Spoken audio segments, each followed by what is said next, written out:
RSS ವಿರುದ್ಧ ಅವಹೇಳನಕಾರಿ post ಆರೋಪ ಕೋರ್ಟ್ಗೆ ಹಾಜರಾಗ್ತಾರಾ ಗೃಹ ಸಚಿವ ಪ್ರಿಯಾಂಕ್ ಖರ್ಗೆ. ಅವಹೇಳನ ಪ್ರಕರಣದ ಸಂಬಂಧ ಕೋರ್ಟ್ನಿಂದ ಇದು ಎರಡನೇ ಸಮನ್ಸ್ ಬಂದಿದೆ. ಹಾಜರಾಗ್ತಾರಾ ಇಲ್ವಾ?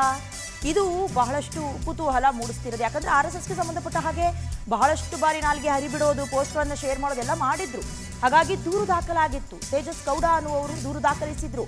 ಗೃಹ ಸಚಿವ ಪ್ರಿಯಾಂಕ್ ಖರ್ಗೆ ನಲಪಾಡ್ಗೆ ಸಮನ್ಸ್ ಜಾರಿಯಾಗಿದೆ. 42ನೇ ಎಸಿಜೆಎಂ ಕೋರ್ಟ್ನಿಂದ ಸಮನ್ಸ್ ಜಾರಿಯಾಗಿರೋದು.